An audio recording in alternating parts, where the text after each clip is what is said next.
তো হ্যালো বন্ধুরা, কেমন আছো তোমরা? তো আশা করছি ভালো আছো। তো আমি ভালো আছি। তো আজকে মনসা পূজা, মানে শ্রাবণের আজ 32 দিন। তো এই দেখো আমাদের সব কিছু সাথ হয়ে গেছে, খই ভাজা ভাজি, ইয়ার পর পূজা হবে। আর আমি এদিকে ব্লগ ভিডিওটা শুরু করে দিয়েছি, চলো তোমাদেরকে দেখাচ্ছি। তো সকালে আজ দমে জল পড়েছে মনসা পূজার দিনই। তো তাই ভিডিওটা একটু মানে জলে জলেই করছি। তো তোমরা গোটা ব্লগ ভিডিওটা দেখতে থাকো বিনা স্কিপ করে। আর এখন বাজছে প্রায় 5:30। আর আমি ঘর দিকে আসিছিলি বলি দেখি সব কিছু রেডি হয়েছে না নাই। তো সব কিছু রেডি হয়ে গেছি, এবারে পূজা হবে।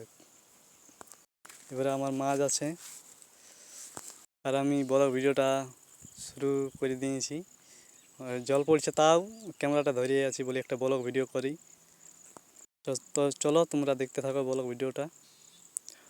তো জল পড়ছে টুকু তা সত্ত্বেও আমি আলি এই তুলসা মন্দিরের কাজ।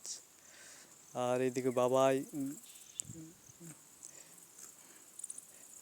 ধূপবাতিটা জ্বালছে, আর কি কুন্দ্রি ওরা কাটাকাটি করছে, কুন্দ্রি ঝিঙ্গা ওইসব দিছে, তুলসা মন্দিরটার কাছে রাখছি।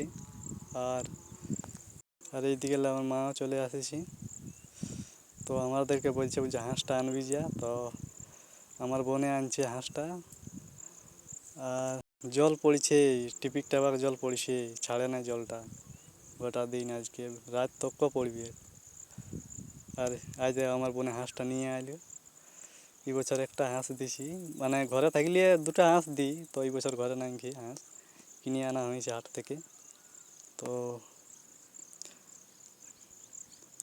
ক্যামেরাটা ধরতে একটু অসুবিধা আছে, মানে হাঁসটা ধরে রাখিছিলি সেই জন্য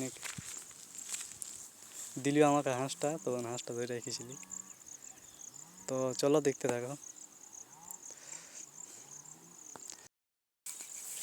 তো হাঁসটা আমার কাছে আছে, এবারে আমরা হাঁসটা দিব মানে খই খাওয়াতে।